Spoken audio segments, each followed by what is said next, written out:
Marty Goldman. Welcome to October Controversies in Cardiology, our panel discussion. Just to give you a little bit of update about things that have been going on at Sinai and will be going on at Sinai. Over Columbus Day weekend, it wasn't a time of rest. Dr. Sharma had a wonderful course with around 500 cardiologists about update in interventional cardiology. Dr. Chowdhury had his ECHO New York 2014, which was a tremendous update in echocardiography. In December, Dr. Fuster has his annual course downtown, update in clinical cardiology, which is usually sold out with over 1,200 participants, attendees. So, how many? 2,200. He just upped the ante. So, if those people are interested in attending, you can contact through the American College of Cardiology, or if you just Google Dr. Fuster December course, you'll get it as well. We're privileged today to actually have as our visiting professor Pat O'Gara, who is the current American College of Cardiology, the president of the American College of Cardiology. You'll hear more about him in a few moments. Just to tell you, we have over the next few months, November 24th, Lawrence Sperling from Emory is going to be our visiting professor. December 15th, Mark Latke from Stanford. In January, Dr. Tsamakis from UCSD. So we really have a very good lineup over the next few months. This panel discussion on acute coronary syndromes is being moderated by Dr. Fuster. He really requires no introduction, but I'll give a brief one anyway, and he'll come to the podium to introduce our visiting speaker after Inez Sharifi, who put together a really excellent monograph on the subject, which we'll put up as a PDF on the website. We'll give her a brief presentation. Just to tell you, Dr. Fuster is the only cardiologist to receive the 2 highest gold medal awards and all 4 major research awards from the world's 4 major cardiovascular organizations. He's also the current editor of Journal of American College of Cardiology, as well as the general editor of one of the major textbooks in cardiology, Hurst's textbook in cardiology. So the schedule will be, Inez will give a brief summary of the topic to bring everyone up to speed, and Dr. Fuster will then introduce our speaker, and then we'll have our panel come to the forefront for 45 minutes of very lively discussion. Thank you.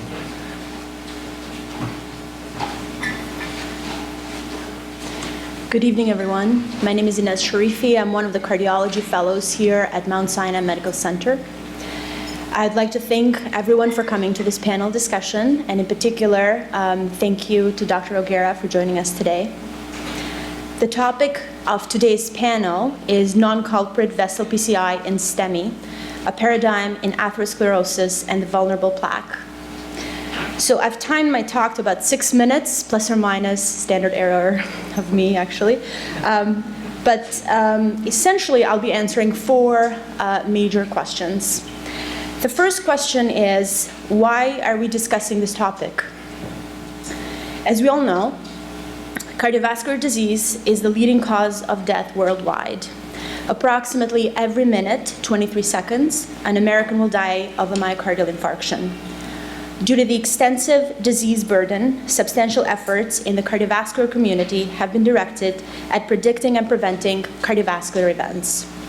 Emergent PCI of the culprit lesion in patients presenting with STEMI prevents myocardial necrosis and death.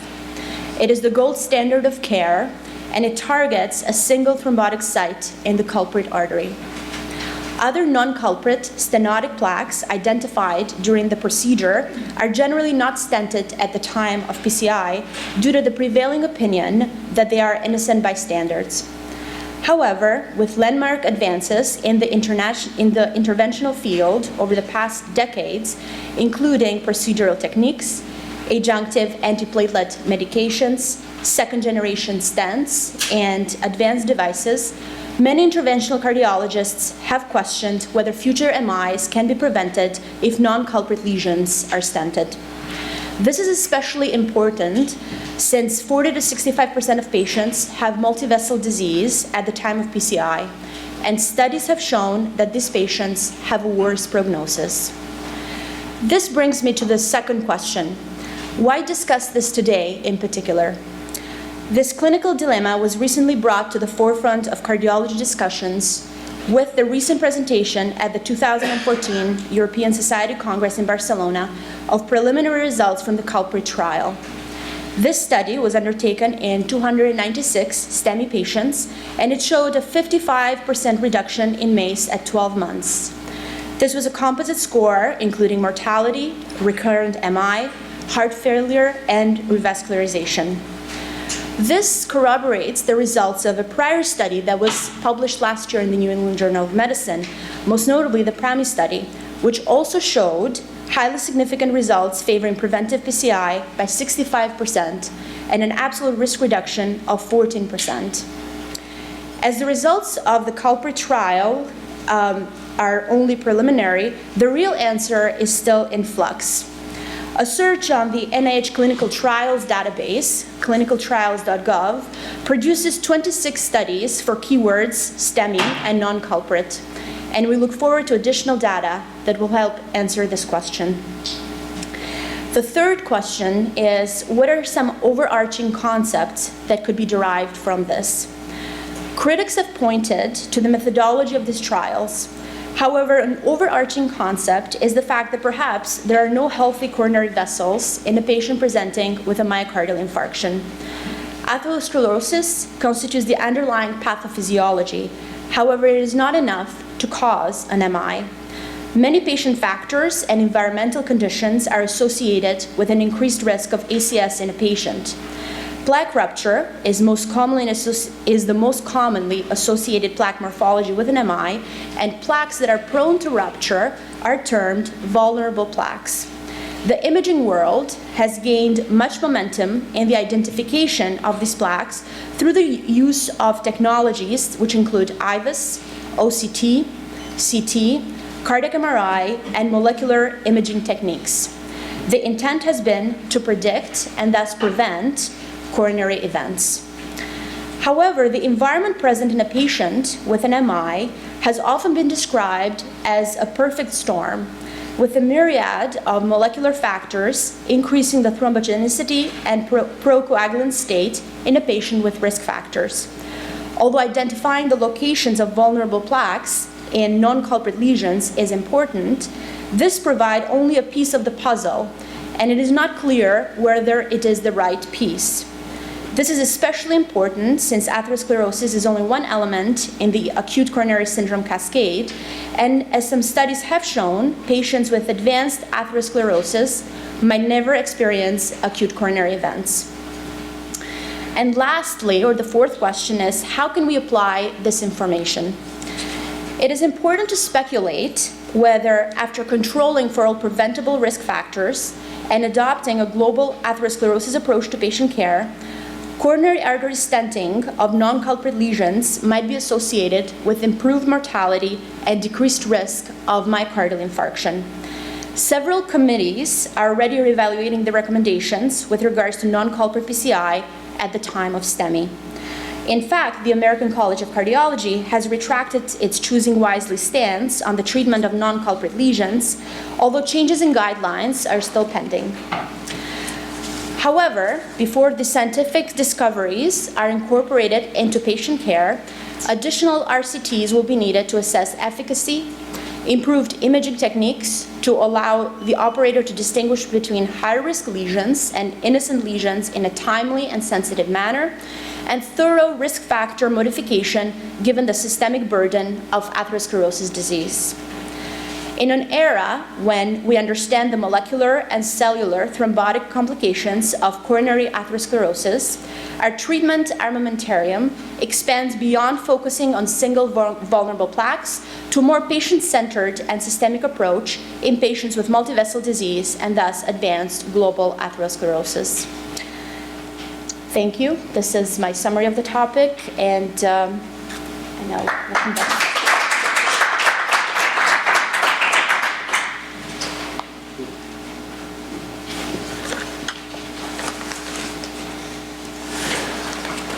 Thank you very much, Ines. Wonderful.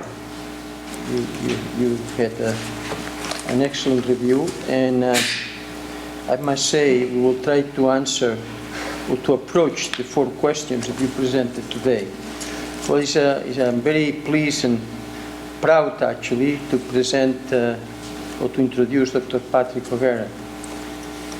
Patrick was born in Chicago, and then he went to college at Yale, MD degree at Northwestern University, and then he had the residency and fellowship at the Mass General Hospital, where actually he was chief resident of medicine. Then for a year, this was in 1985, 1986, he was a guest researcher in cardiology at the National Heart, Lung and Blood Institute.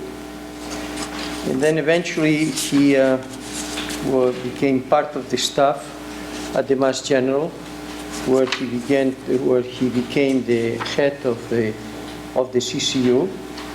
And then in the mid-1990s, this was actually in 2005, he moved from associate professor to professor of medicine, and then he joined the Brigham and Women's Hospital as the head of clinical cardiology and as a senior physician. He has been at the Brigham since, and he certainly has a very illustrious career.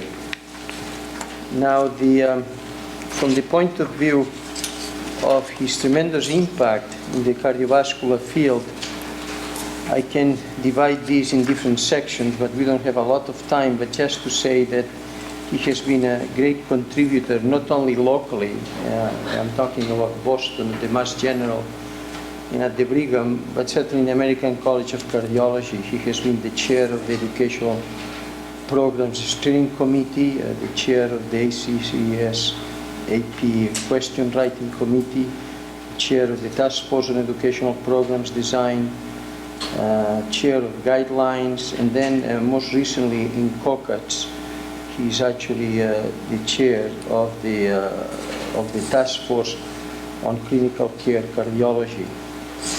And I can go on, but obviously I cannot forget that he is now president of the organization of the American College of Cardiology.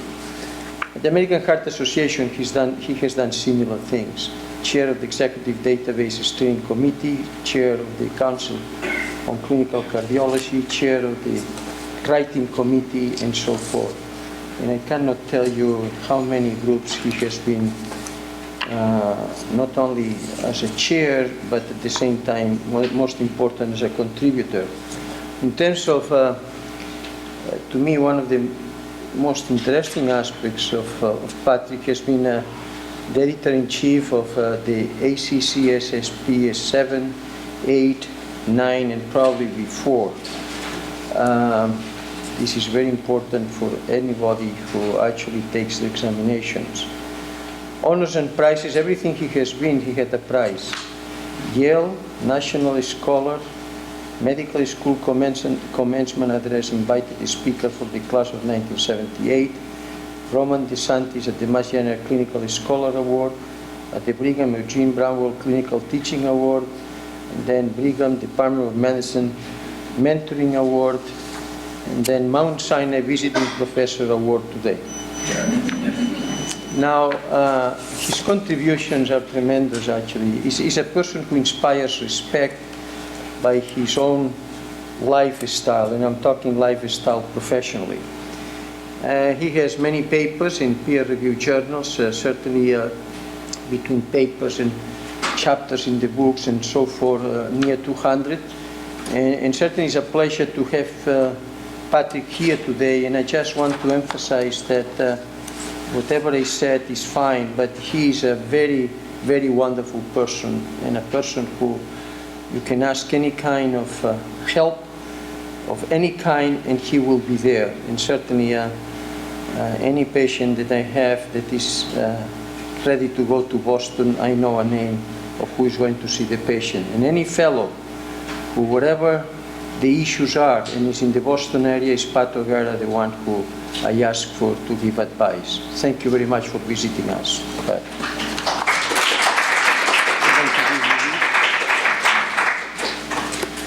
This is the kind of award that you got here. It's very small, though.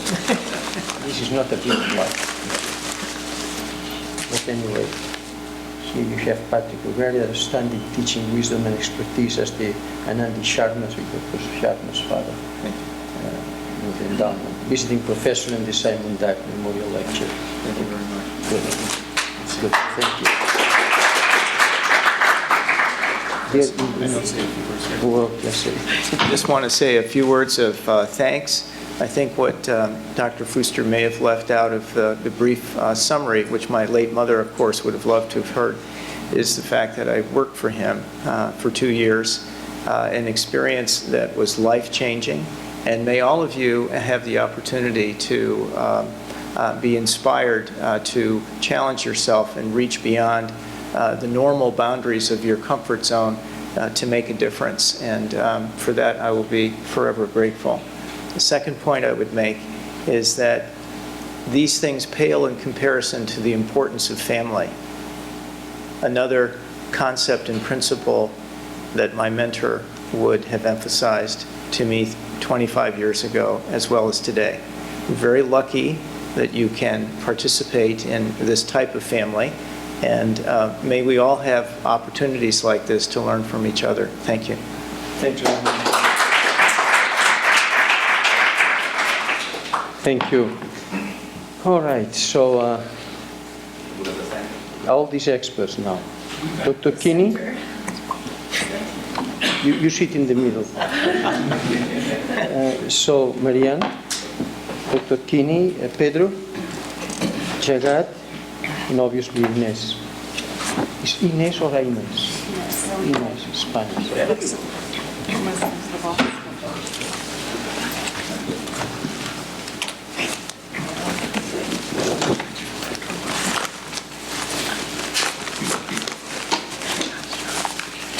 Okay, so we are going to touch into a topic that from the beginning may seem not interesting, but as you evolve, it becomes quite interesting. And let's begin by talking about what is this business of acute myocardial infarction, treating the culprit lesion versus treating the culprit lesion and all the others together. Well, here you have the guidelines, at least up to 2014, and that is, it is currently the gold standard of care in the treatment of STEMI patients, and it mainly targets a single thrombosis site in the culprit artery. And whatever you do afterwards is up to you, but basically the guideline says you just concentrate on this particular lesion. And actually the background is interesting. If I recall, and I think you mentioned this, one of the issues that people were very worried a few years ago was actually to inject more dye and the kidney function and so forth. And actually it came from that background that people became very conservative. So the background historically was the amount of dye material that would be injected by trying to approach 6, 7 lesions in a patient who had a myocardial infarction and the kidney function was not quite clear how the infarction would affect the kidney. That's the beginning of that conservative approach that it was taken. Now, things have changed over the last few years, and I just would like to say 3 words, and then we'll begin the questions. The first word is how many patients who you do an angiogram and you have exactly the site where the infarct relates to, but then you look at the angiogram, how many patients have other lesions that appear to be fresh? 14 to 20%. So when we talk about a myocardial infarction, the first thing I want to say, and this is very critical for the discussion, and that is there is the culprit lesion, but there are other lesions that appear to be also thrombotic in about 15 to 20% of patients. And not only that, this has been seen also in the carotid arteries, but I don't want to go systemic now. Just to point out that at the moment that an event takes place, there is a gestalt in many patients that really put the patients on jeopardy on many sides. And here comes the two studies that I like to just mention for the beginning of the discussion. You already know them. One is published, and the other is somewhat troublesome because it's not published. It's all by word of mouth. So the first study is the PRAMI one, preventive angioplasty in acute myocardial infarction. This study entered 465 patients, and it took 5 years to enter these patients in the 5 UK centers. Now, the stenotic lesions were more than 50%, and certainly the culprit lesion tended to be an occlusion, but I'm talking about the others to consider that lesions in addition to the one that is the culprit one. What is interesting is the exclusion criteria. Sure, cardiogenic short were excluded, left main were excluded, but now we begin to see exclusion if there was one occlusion anywhere.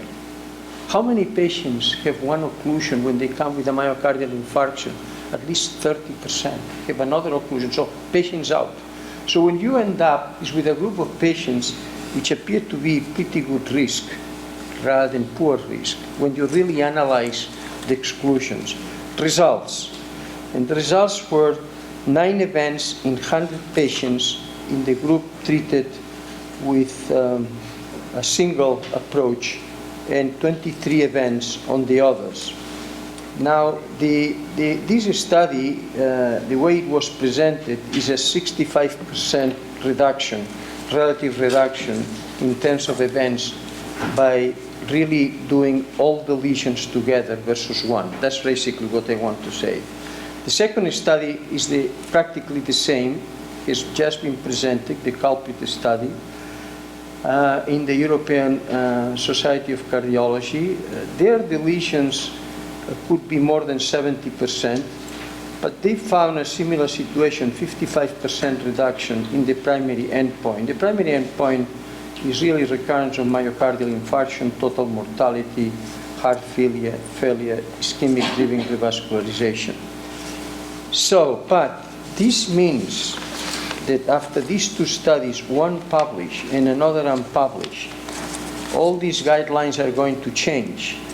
And before I go into guidelines, do you believe them in terms of impact or what they say? Well, I think that's a very pertinent question. I see Dr. Tamis Holland in the audience, and she is also a member of the writing committee for the ST elevation myocardial infarction guideline.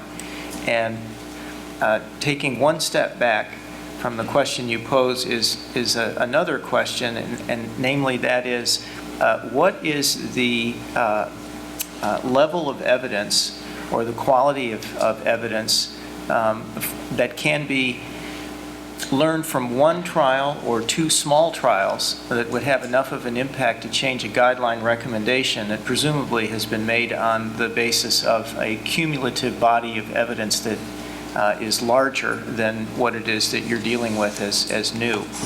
And I think, as you point out, Valentin, in terms of your introductory comments, both of these studies, only one of which is published in the peer review domain, are methodologically limited, not only by virtue of their relatively small size, but also, I think, by virtue of the exclusion criteria and some of the endpoints. If I'm not mistaken, in the culprit trial, the composite endpoint was driven largely by a reduction in the need for recurrent revascularization following presentation with STEMI.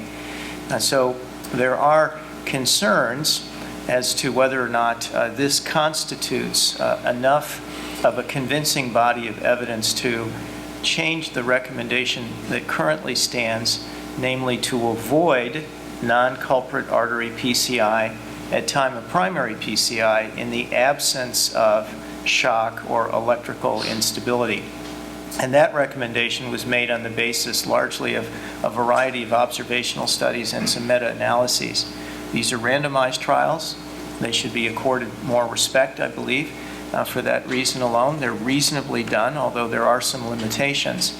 And they ask a very interesting question in light of what we're learning about, as Inez was pointing out, whether the problem really is more about the patient than it is about the coronary anatomy or the plaque itself. And it seems as if perhaps it is safer to do this kind of intervention, and that we may have an opportunity to learn further. And I would welcome the fact that these two trials have been done that potentially could change our approach and our acceptance of a different means by which to manage these patients. So the short answer is, this may be enough to change a recommendation, but if so, probably not to a great degree. Okay, Kenny, what do you think about the FFR? If you get these patients with multivessel disease and they call the patients with 50% lesions, if you do an FFR here following the FAME, you would find that at least 50% of these patients, you should not touch them anyway. Is not correct? Yeah, that is true. I think just to highlight whatever has been discussed so far, the two trials, the first, I think the PRAMI trial, the important thing in that trial was that a part was randomized to have PCI, and the other randomization was not to have PCI, just send the patients home on medical therapy. That is where I think we have to think about that. When you see a patient who presents with S3 segment myocardial infarction, not in cardiogenic shock, you've taken care of the culprit vessel, and now you have non-culprit lesion. I think the lesion always, in the setting of the thrombotic milieu and what the patient is undergoing, you may see it more than 50% versus 80%, and that's where I think what we look at, that if it is more than 90%, 95%, in the past we would still leave them alone, but based on what these various trials are showing, if it is more than 80-90%, and if everything has gone well, I think as pointed out by Ines, is that currently the interventional technique, all the devices and the antithrombotic and as well as antiplatelet therapy are so good. Doing the culprit vessel PCI of STEMI has the PCI itself has become so good that doing a non-culprit vessel PCI at the same time, if your lesion is more than 95%, is not a wrong thing. Okay, so in a way what we are seeing is a population that took many years to recruit, and the reason is because only low-risk population was there. And then the issue that we are discussing about what kind of lesions are we talking about, those remaining, if the lesions that are remaining are actually very severe and so forth, maybe we might have a problem by doing this patient, or we would be at a service to do all at the same time. But here comes the two opinions that evolve, and the opinions are very clear in the letters to the editor. And that is, many people consider that the other lesions than the culprit in general are bystanders, and that is the lesions are not active, and therefore there is no need to bother about it. But there are another group that says, in fact, this is a disease that somehow is systemic, and whatever you approach the lesion that is in the culprit, you should also approach the others, because it can be very troublesome. As I mentioned, in about 15% or maybe more, other sites are also involved with active disease. So, Jagat, what approach would you take if this is correct? You see the pros and the cons. Not to do anything is, the rest is quiet, just wait and do it whenever it's necessary. But somebody will say, you are missing the game here. and the patient can have an event early related to the other lesions because some are active. What position do you take? Dr. Fuster, I think the most important thing here is that we really need to look at it from the mechanistic perspective. What exactly underlies these plaques, and why exactly is it important? Why are these plaques more likely to have events over a short period of time after the incident event? And the reason is it should be simple, not proven well, but the fact remains that we are talking about a heightened inflammatory state in the body, probably which is either a result of it or whether the event resulted from it, we do not know. The fact remains that at least once the event has occurred, there is a large mobilization of all the monocytes, whether it is occurring from the spleen or wherever it is going and populating the atherosclerotic plaque as it is going for a repair into the myocardium. So there is an increased likelihood of having an event over a period of time, and that may also be associated with the artifactual decrease in the FFR in some of these plaques, which may be the result of the artificially increased inflammation. But the most important thing is that in all these studies, whatever we have done, we have not gotten the right kind of a medical group in these people. Did we ever try and bring them onto the maximum statin therapy or lipid lowering therapy? Let's go back to the miracle trial of early 2000s, where although it was not a STEMI, it was non-STEMI, and where you gave 80 milligrams of atorvastatin, and within 3 weeks the curves had started to separate, the lesions had started to quieten. So would there be a possibility that we are unnecessarily stenting these lesions, which could have been also settled by simple statin therapy, or now that we are going to have the PCSK9 and all, probably we might have a much wider range in our armamentarium. So I think if we start looking at the mechanistic point of view, we really have to question this wisdom of intervening in the plaques which are not the culprit plaques. Okay, maybe Inez, I would like to present to you a hypothesis, whether it's right or wrong, and that is, from now on, the patient comes into the lab with an acute event, infarction. You really approach the culprit lesion, and then you look at the rest. In the rest of the lesions, there are two situations. One, that you can see inflammation, you can see a process that may be active, whether it's consequence of the first process or everything appears systemic. That's one situation. In the other situation, the rest of the lesions are quite stable, but you know that being more than 80% a proximal LAD and you do an FFR, this is going to tell you that that lesion is significant and should be revascularized. Now, my hypothesis is the following, and that is, if I see lesions that are troublesome on the other system, I would treat the patient medically very aggressively, which is what Dr. Narula is saying. On the other hand, if I see the lesions in the other system completely stable, but very significant, 80% stenosis and so forth, I think economically you win by doing that stenting at the same time. I'm just presenting to you my hypothesis. Economically, and that is, the patient doesn't have to come back, because this patient will come back with a positive exercise test. So I only present this for the discussion. You have reviewed the whole topic, but this is the way I would act from now on when I see these kind of situations, and I would be getting away from the very low risk patients that stenting even is not necessary because the FFR would not be positive.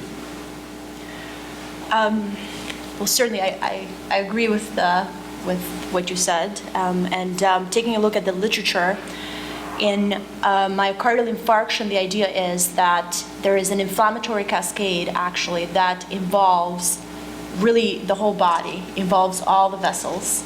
So, you know, if that is correct, then definitely I would agree that, medical treatment would be more indicated if there is sort of hot lesions in the other areas. But then, if there is stenosis, which studies have shown that these occur in, some of the data that I looked at was in almost 40% of the cases that are presented to CAF, then, and certainly based on the FAME trial, taking a look at FFR, then certainly, you would be indicated in stenting that. And that's sort of my understanding after taking a look at the literature and taking a look at the two different camps and opinions of the topic. Well, this goes in the same direction I'm really discussing, and that is you rationalize according to the activity of the disease. If it is very active in another lesions, be sure you don't touch them and you cool them down. If it is not active, then you should do. But Pedro, we have a problem here. You are the problem. Because you have been looking at the time of angiography lesions other than the culprit that are active, and you want to touch them, to approach them aggressively because you think these lesions will lead to an event. Now we will review the data in the literature, but I'm just telling you the issue of all the interventionalists. I am going there, and this lesion is an ulcer. This lesion is going to break and give a heart attack, so I'm going to intervene at the time of the procedure, at the moment of the infarction. This doesn't work well. Yeah, I agree that the plaques that are non-obstructive by angiography in ACS should never be evaluated, not even by any invasive methods. That's exactly what we did actually in Prospect. Prospect, what we did, we stented all the severe lesions, all the angiographically severe lesions. And then the non-obstructive lesions were evaluated by imaging, and we learned that the event rates related to those non-obstructive lesions, independently if they were rupture plaques or non-rupture plaques, were exactly the same. So even if you have rupture plaques that are non-obstructive, as data is published, actually quoted in your manuscript that I enjoy very much, even if they are rupture plaques, but they're non-obstructive, they have exactly the same event rate, clinically speaking. Well, let's discuss this in a moment, because Yeah. I can read exactly what the discussion says of the trial you're talking about. Yeah. But before Now, regarding the obstructive lesions, which is what we're talking today, not the non-obstructive. Regarding the obstructive, I completely agree with you that those need to be evaluated. And actually, there are 3 ongoing Yes, but, large randomized trials. Just Yeah. look, you are going to just stop. All right. Let me just go step by step. Let's now discuss what the vulnerable lesions are, just for a moment, and all the technologies available, and then we'll get the data, because otherwise it will be very difficult. Now, there are about 4 or 5 technologies, but I'd like to start with the intravascular ultrasound, which is actually the technology at Prospect, is the technology at Acerermo, IBUS, and the Viva. In fact, you quote these three papers. And I can give you a summary, okay, of the 3 studies. In the Prospect study, they say that one of the main risks of events actually are those plaques that are actually ulcerated, and in addition are significantly stenotic. Okay, that's what they say. And then they go on and they follow these patients, as you know, for 3 years. And what happens is almost nothing. And that is the number of events were a little bit of an unstable angina in few groups, but really no mortality and so forth. And in the discussion of the paper is, should we approach these lesions that are ulcerated and are stenotic at the time of infarction because they can lead to trouble? What is the trouble? There are only few patients. This isn't the discussion. There are only few patients with an unstable angina. The next study, the Acerermo IBUS, says the same thing with only one difference. They say there that the number of events increased with the plaques that were seen at the time of infarction with IBUS that were out of the culprit lesion, and these plaques, they say, should be approached. And the Viva study was actually negative. So here you have a situation that is very hard to be convinced that if you see a lesion even a 70% or 80% with an ulcer, you should approach at the time of the infarction, because the data in the literature, I'm talking about IBUS, is not really suggestive. Before you reply to this, I'd like to ask Marianne. Marianne, would you follow the approach of really looking at the rest of the lesions and making a decision then, rather than being one way or the other.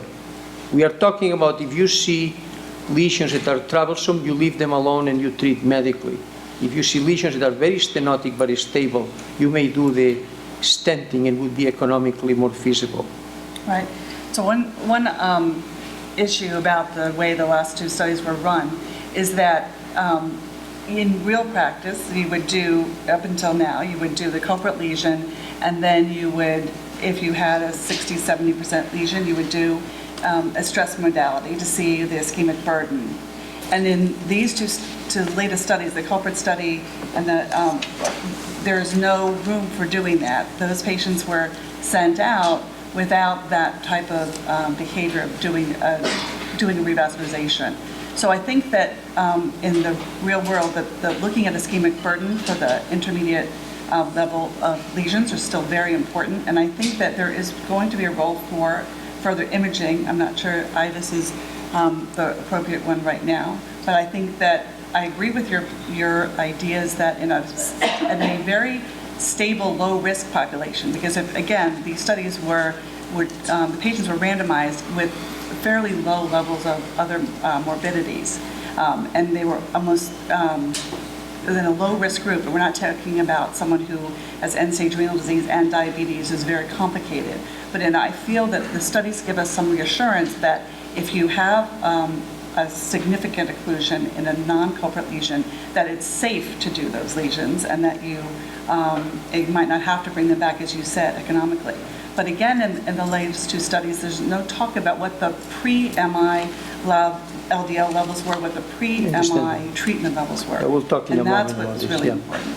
So, Pat, after this discussion that is very focused into what is left after you open the main culprit lesion, how do you see all these technologies and what do you think we should do? I think that we need to be able to define what we mean by significant stenosis in non-culprit arteries. I'm impressed that in the culprit trial they included patients with 50% reduction in luminal diameter. And I also think that the assessment was made qualitatively. And I know from my own practice that 70% in my eyes could be 40% in someone else's eyes, or 90%. So I think we have to be careful when trying to make recommendations across a broad population. And the other thing I still am not certain about is whether to do everything at the same time or to stage things.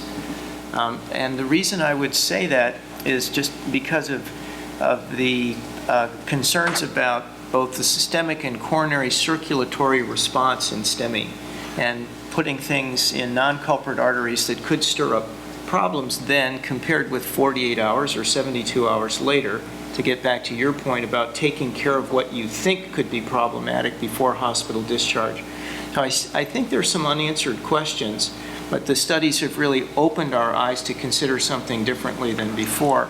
As Marianne was saying, we usually, I think, resorted to functional testing, but we've always had the sense that functional testing is insensitive to detect ischemic burdens in non-infarct zones following STEMI, because you simply can't create the kind of physiologic perturbation necessary to induce ischemia in non-infarcted territories in the first few days following MI. Do you think so? Absolutely.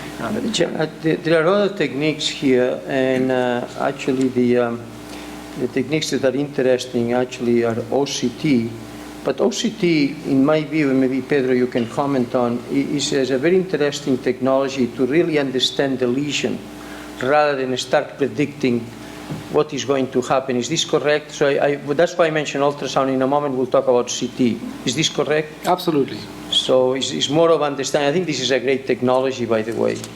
Now, I'd like to ask you, Jagat, about CT. And you have been one of the proponents to use CT to look at the predictability of lesions that may be actually vulnerable or very risky by looking at the way that the CT looks like, the remodeling aspect, and then the density. Now, But I don't know how this can be applied, if this is correct, to the acute syndromes. It doesn't look it is pertinent to get into CT for that purpose, because you go to angiography conventionally. Is not correct? Yes, Dr. Fuster, and again, I mean, like, unless we stage the procedures, we would not be able to assess them. Exactly. So the advantage only could be that IVUS is not without risk. When we are trying to negotiate through the other arteries, we basically have a definite amount of risk that these patients are subjected to. And the other important thing is that IVUS, which is probably the only technology, intravascular technology, which has been evaluated in a larger studies, is the IVUS. So we don't have much data on the OCT, as you rightly said, and the near-infrared spectroscopy also, that we don't have much data in terms of the predictability. The problem is that if we really are looking at the progression of these lesions, there is a lot to be learned. And if we look at the prospect data itself, and we look at the follow-up of the patients who had their IVUS at the beginning and then at 1 year, we clearly see that 10% of the very simple, ordinary pathological intimal thickenings, which were way less than 30% lesions, 10% of them turn out to be the high-risk plaques over a period of year. 20% of those plaques, they become stable plaques also. Then from the stable plaques, approximately 5%, 6% of them, they become unstable plaques. And most of the unstable plaques become the stable plaques over a period of year. Now the question is that which plaque will go on which side, we do not know. And the other important thing here is that if we really look at the absolute numbers, the number of the plaques which become stable in a year versus those which will become unstable in a year is exactly the same. So I do not know where are we going to win by doing an imaging at that point in time. Most important thing is that we have got to go and treat the patient. We have to treat the entire process, which is a very diffuse process, a dynamic process, as you have always said, that it is a systemic disease and it needs to be treated as a systemic disease, regardless whether it is in milieu of STEMI or in milieu of non-STEMI. Ines, we are now driving into the following aspect of the discussion, and that is, on one hand, it seems that medical therapy in this would prove stabilize lesions that appear to be somewhat vulnerable at intravascular ultrasound. And therefore, that's why I took that road as to the culprit and just pause and let the lesions to heal the other ones. Now, you put a lot of effort here in the final part of the paper on the coronary system. And you just heard how unpredictable the coronary system is, what gets stable and unstable and so forth. But one thing is predictable, is the medical therapy on plaques that are already vulnerable and had significant necrotic tissue. So what I would like to ask you, what about if our concern is the future? Because now we are moving to the future of the patient. The patient already had the acute event. And you might discuss, following the hypothesis I mentioned, you might have a different hypothesis about the circulation, the rest of the circulation. But now you are facing a future of that individual. Now, what do you think from the prognostic point of view, where we should move? Now we have a population that already had a heart attack, or even we have a population that never had a heart attack. Do you think that we should concentrate on the coronary arteries as this paper is, whether it's diffuse or not, or you think we should have a much more open mind? And again, we'll present the data in a minute. I just want to know what your answer is. So I think that given how systemic this process is, I think that we should use everything that's available to us. Yeah, but this is very expensive. You cannot say that. Everything available, we will go bankrupt. I mean, what I'm really presenting to you is the situation of a patient that either already had a myocardial infarction, and you have done everything, whatever hypothesis you have, or even population that you are worried about. And what I'm really, the question is, are we very concerned about the coronary arteries? Could we be able to get there without doing all these technologies? We are talking about a population who walk in the street. We are not going to put catheters inside the coronaries on everybody to look at the vulnerable plaques, and actually, already you heard that it's very unpredictable. No, but we can do other things. So, some of the risk factors would be inflammatory conditions such as obesity and diabetes. Other factors would be platelet factors, so taking a look at antiplatelet regimens that we can put these patients on. Other factors would be environmental factors such as smoking cessation. And certainly other things such as in terms of blood viscosity, we can take a look at whether or not there is a malignancy, whether or not there's any other conditions that are predisposing the patient to the condition. So I would advocate for a more global approach to Good. care. But, I agree with Inez.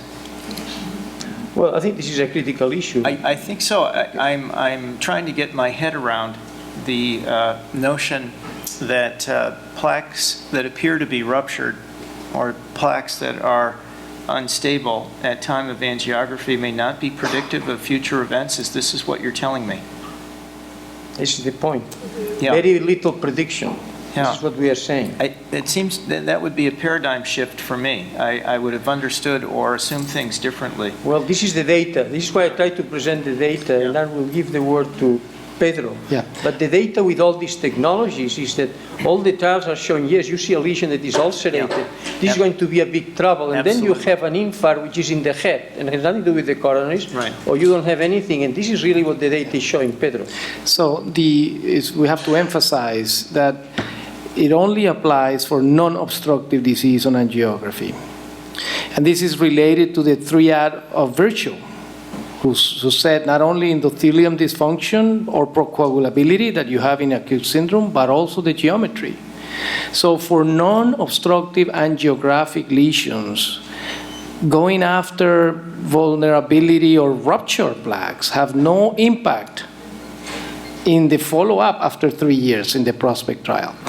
Quite the opposite with the obstructive disease. And what these two trials have taught me after reviewing them is actually embedded in the literature since the year 2004 when Carlo Di Mario did the first trial. And then Polotti in Italy actually randomized patients to stage versus culprit lesion only or just medical therapy.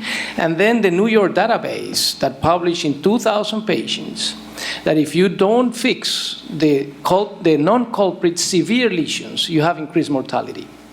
So what these trials did... What was this trial? The 2,000 patients from the New York database in 2001. Yes, but the database is not prospective. I agree, but let me finish, Dr. No, Yeah. you agree, but I disagree. It's okay. You cannot, no, just a moment. We cannot go into something so critical to be accurate on a retrospective basis. You can't.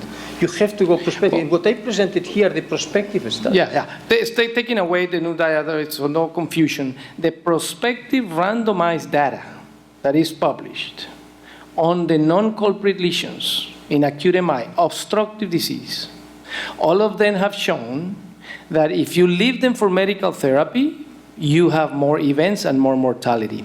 And these two trials show us that if we leave the non-obstructive severe lesions for stress testing and ischemia-driven revascularization, we kill patients. This is a fact. Actually, in the letter to the editors that you mentioned, Dr. Fuster, there is one of the letters that put together all the events in all the randomized trials for acute MI with the DES data, 5 randomized trials, Typhoon and others. And it shows that the medically treated arm of the culprit trial, and actually the PRAMI trial had 85 events compared to 40. Pedro, in PRAMI, nobody died. Right. Of the No, lesions. yeah, what do you mean nobody died? Of the In PRAMI? of the lesions you're talking, was only an unstable angina that presented. No, in PRAMI there was death. There's difference. The relative risk for death by itself is 0.35. We'll discuss it later. The problem with all these studies is, one, that they have been designed so well, and actually you can design any trial in a way, the results that you want. And these trials have been perfectly designed so that the intervention appears to look better. Exactly. You agree? Okay. Now, the three things that they mix up, acute MI, Hadn't thought of it. wait, acute MI, death, and revascularization. For God's sake, let's forget about revascularization. We can revascularize the patient anytime. Are we bothered about death and unstable angina and acute MI in these cases? They don't die. They don't have unstable angina. I mean, like the worst that they have is so-called refractory angina. What is refractory angina? When they had the evidence of ischemia on imaging. That is what culprit said. That is what Prami said. And if you have a 70% lesion, there will be ischemia. And then we went ahead and stented them. And we said, oh, you know what? We met the endpoints. No, You should the look problem at, is you should- endpoints. You should look at Pedro, not FAME 2, let's not confuse FAME 2 and the stable angina with this study. This study, in the supplement, there are 7 tables. The first table of the supplement is death. Death was 1% at 3 years, because they go to 36 months, 1% in the patients that got the complete revascularization, and 5% in the patients that didn't get anything done, just the culprit lesion. We don't practice like that. We don't practice like that. We don't leave these Statistically patients. insignificant. No. The relative risk was 0.35. We can read the abstract. You can read the abstract, Fuster, if you have it. Let's leave it. I think the whole question, as you can see, there is a controversy. and that's really the reason why we are meeting.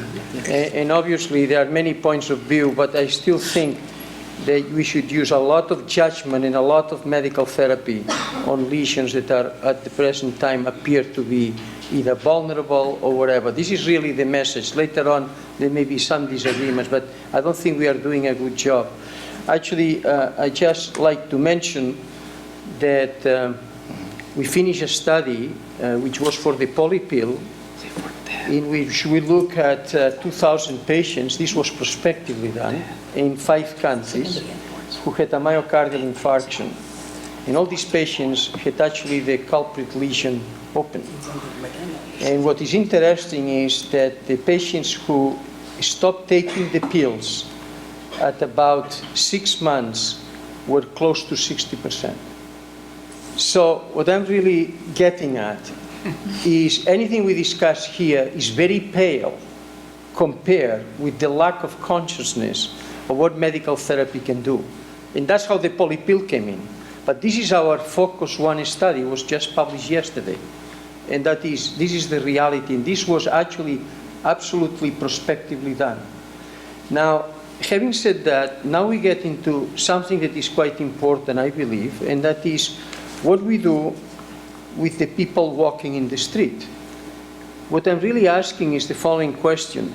Are we going to be continuously obsessed by the coronary arteries, or do we have in us something that is economic and that can be quite meaningful? And I just really want to address this, because this is coming right now. And one thing is calcification of the coronary arteries, which has been a great debate. And the debate was because the machine was sold like peanuts and used like peanuts in the street without any kind of judgment. That's the problem of calcification with CT. It was killed by the people using it. Now the other is 3D ultrasound that is coming out. So you don't think that this is meaningful, because we present now the data. We have 2 papers now that went into publication on this. And this is 10,000 people, all run prospectively with imaging technology in which 3D ultrasound and was calcification. And what we found is, number one, that the disease is completely diffuse and it starts in the iliofemoral region. That is, if you want to see whether the coronary arteries are having disease or not, look at the iliofemoral region, because the disease is so systemic that actually most of the coronary lesions already you can see that the iliofemoral artery with 3D ultrasound is already affected by disease. That's number one. Then the number 2 is that following Framingham, and this is very interesting, which is very important, we found that 25% of people have already significant focal disease in one of the 6 regions, 2 carotids, 2 iliofemorals, the aorta or calcification of the coronaries. 25% had low risk of Framingham, and they had significant disease focally by 3D ultrasound or calcification, saying that I think it's very important, the risk factors, but there is an unknown, and I don't know what it is, that actually put people at risk. And I'm saying because the future of imaging technology, which could be quite simple and economic, can actually give a chance to be used. And finally, the 3D ultrasound and classification was better prognosis had better prognosis than Framingham. Now, having said that, I'm going to ask you, Inez, you don't think that this is the way to go, rather than being obsessed by whether the coronary arteries have a lesion that causes ischemia or not, when in fact, I think we have a huge population now that are already developing the disease and we don't have any idea. I want to ask you first, and then I will ask Pat O'Gara, and then Kinney, who has been very quiet here. Well, as you mentioned, Dr. Fuster, certainly the techniques that you mentioned, including 2D ultrasound, 3D ultrasound, and the screening, I think it will be great at understanding, actually, how atherosclerosis happens and what risk factors can predict atherosclerosis, almost so that you can fight it at the core. As you did say, and also in autopsy studies, it has been shown that fatty streaks occur in adolescence.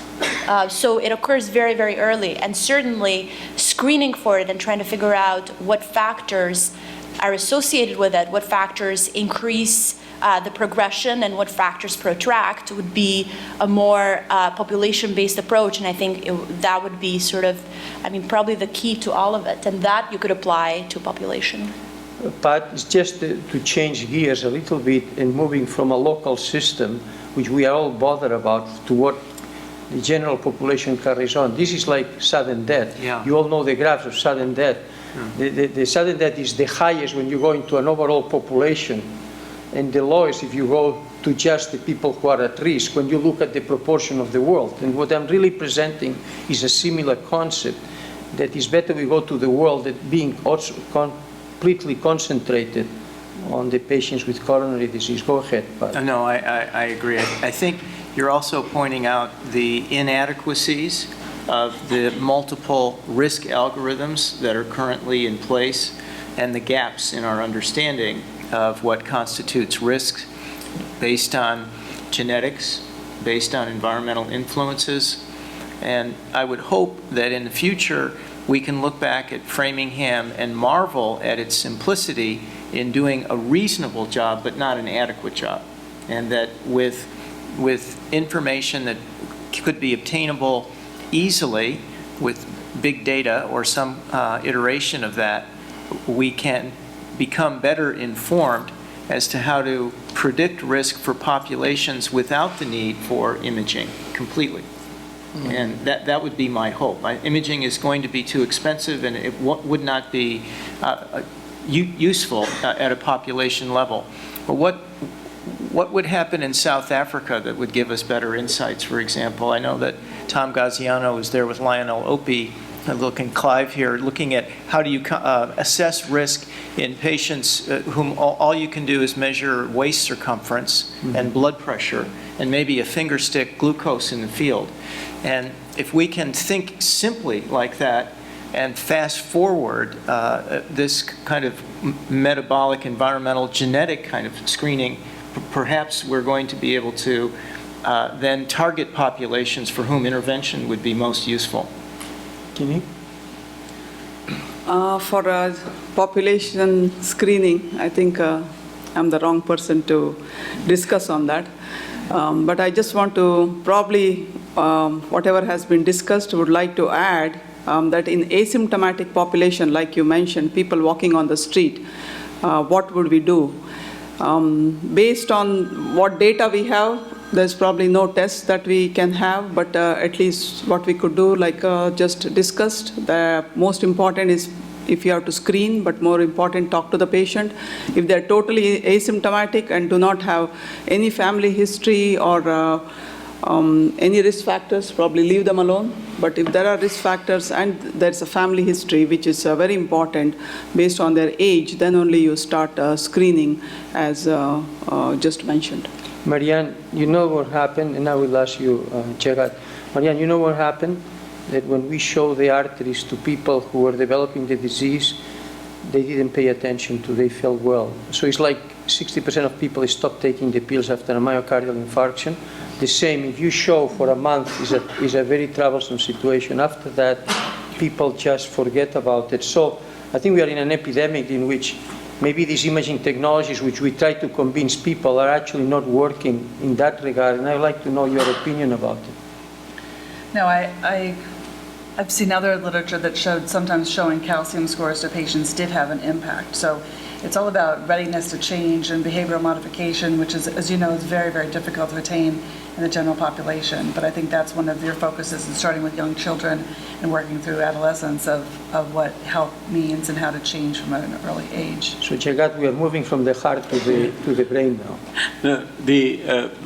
Before that, I think one more point which I want to mention, specifically the highlight that you said, that the moving population, what about them? So a lot of those people are dying as the first episode of the coronary artery disease. But a high-risk population, which is in Prospect, obviously they were all very high-risk population, they don't die over a 3.2 years. They are 700 patients, 3 years follow-up, none of them dies, except one patient, none of them dies.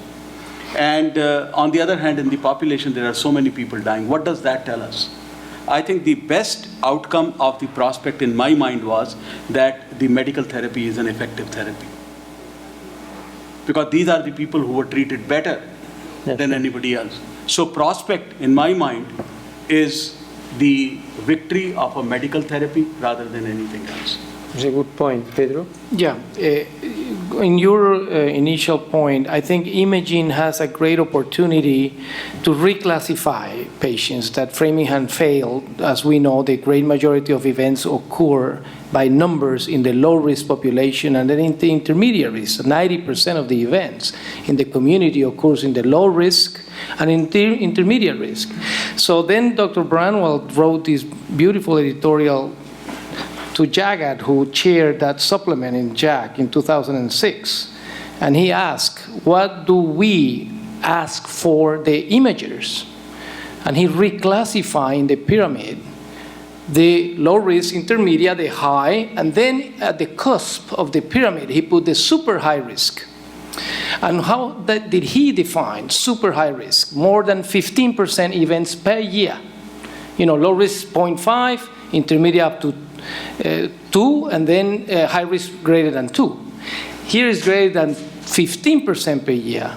And in that group of 15% per year, that you can actually, a calcium score of 1,000 will give you 25% events in a year. Dr. Jack and Narula published with the Motoyama paper that you can have 22% events in the positive remodel low calcium proximal LAD. Then Dr. Branwell says in 2006, and you will have a group that is 25% events per year or more. For those, you need invasive imaging. This is 10 years ago. What we learned since 2006, we get out of that. There will be some people that will continue working. That's Prospect 2. In which, yes, positively remodeled, thin fibrous cup with an MLA less than 4 by IVUS will have 18% events in 3 years. That's much higher than a stent that then put some, biabsorbable stents that is going on. The Prospect 2, 900 patients.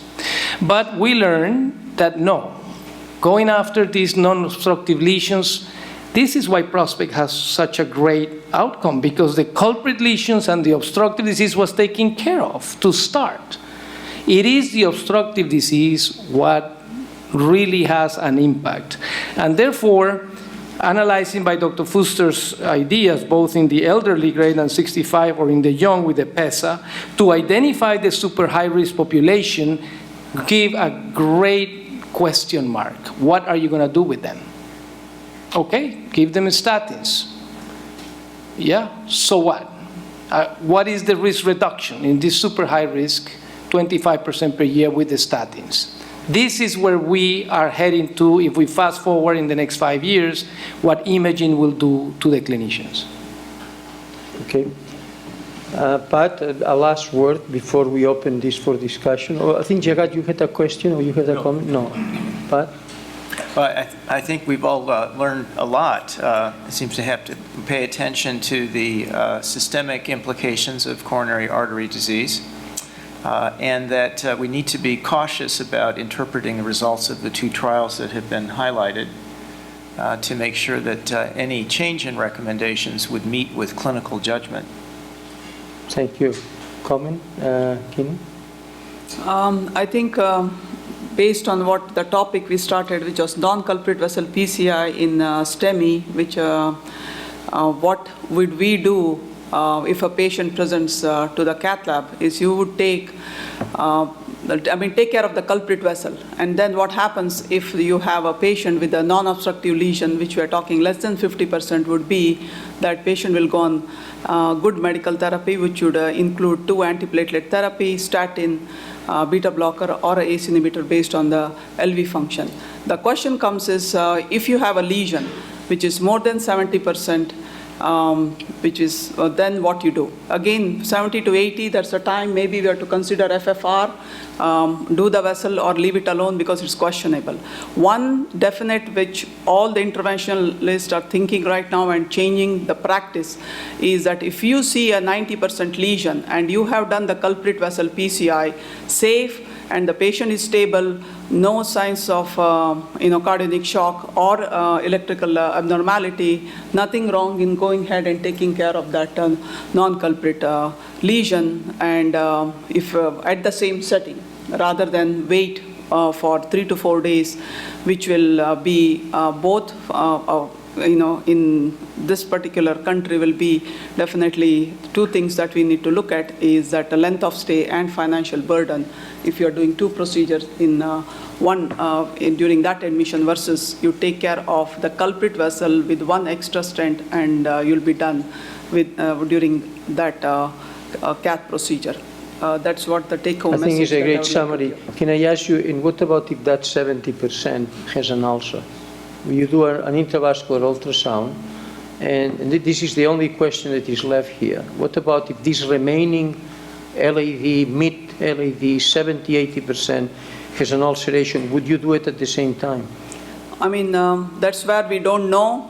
Based on all registry data that we know, should we do that or no, or we just wait for the complete trial which is ongoing, which is actually addressing that question where anything greater than 50% they do FFR and then they randomize to medical therapy versus PCI.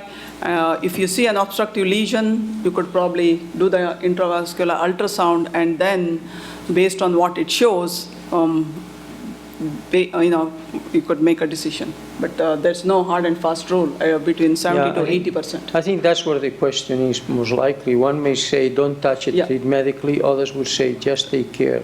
Jagat? Dr. Fuster, I think it was a wonderful summary that basically if it is critically occlusive lesions, we basically should be taken care of. Why bring the patient back? Otherwise, probably staging the patient might be a much better idea. My only problem with this entire concept of the less occlusive lesions is that the FFR may truly not fit in with the stenotic degree of the lumen. We know that 1/3 of those which are more than 70% diameter occlusion, they may have the FFR which is more than 0.8, and the other way around, that the lesions which are only 50 to 70%, they may show a low FFR. So probably again that brings in some importance to the imaging, that probably the high necrotic course may be the oxidative stress, may have less of the vasoreactivity at that time, and they may be responsible artifactually for decreasing or increasing the FFR. So I think this all needs to be learned rather than we hypothesizing. I think the complete is one trial which will give us some answers, and some peripheral answers will be given by the SECRET 2 trial and the PROSPECT 2 trials, which I do not believe are really going to change the practice. Marianne? Real quickly, I would just say it's not time to change guidelines yet, based on 700 patients and 2 randomized trials, and that, again, we know that there are other trials down the road, that once you change guidelines, though, it liberalizes taking a select group of patients and going out to the public, and we'll see a lot more negative effects. Thank you, Ines. Any comments? No? You did enough. Pedro, you have any final? Yeah, I endorse Dr. Kinney's comments. They were wonderful. Okay, any questions from you, from the audience, about the subject, any of the aspects that were discussed? Yes, Jose. So, agreeing with what Dr. Kinney said,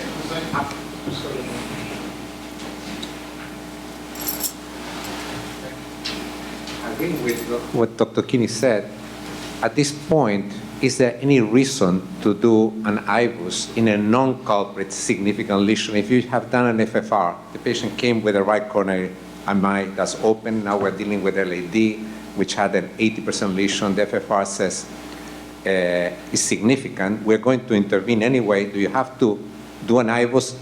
And then if it's ulcerated, we don't treat it? Or nowadays, so far, we don't do an IVUS, we just go ahead and treat them. But I'm saying, in my mind, we are not obliged to do an IVUS. You understand me? Because at the beginning, Dr. Fuster said, well, if you would see that the non-culprit lesion is active, you might want to leave it alone. But it's not the way we're practicing nowadays. I just want to know, what would you do on?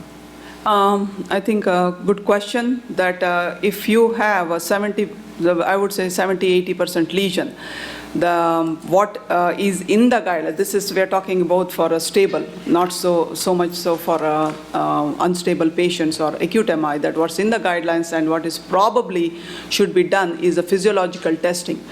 So if you have done an FFR already and it is significant, it's less than 0.8, I think you should go ahead and stent it at that time, rather than now we do IVUS, because you have to realize now we are again doing an extra technique, and then it shows an ulcer. Either way, the treatment would be statin, antiplatelet therapy, and on top of that, now we put a metal. What I'm saying is that if FFR is done and physiologically the stenosis is significant, go ahead and take care of it. Oh no, I was talking about a patient with an acute MI. Yeah. You dealt with the right coronary already, and it went very well, very easy. The one stent, that's it. Now we see an LAD with an 80% lesion. We're not sure what to do. You do an FFR, it shows that's significant. It's less than 0.8. Is there any reason to do an IVUS? No. Yeah, I think it's a good point to say no. And I think what you do in these patients, you get a sense from the anatomy when you see the angiogram if that lesion is really complex. And I think this is an approach by avoiding technology and so forth. I think it's a good question, but I think this is the way we do it anyway. Comment, question? Yeah. I would submit somewhat tongue-in-cheek, although not entirely, that if we had spent our time trying to identify the vulnerable patient with coronary calcium screening, we would not be having this discussion at all, because PRAMI would never have been able to enroll enough patients with acute myocardial infarctions.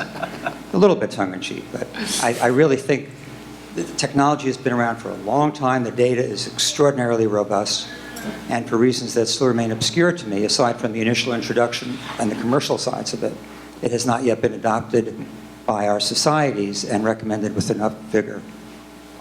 Well, I think this is one of the issues that we are very focused into what we see in a hospital. But that's why we try to open the discussion that we had today into the real world, because otherwise you become very narrow-minded. And I think this is why I went over and I went into what you are trying to say, and that is we might avoid infarctions by acting earlier. Any other comment, question? Okay, thank you very much to all of you.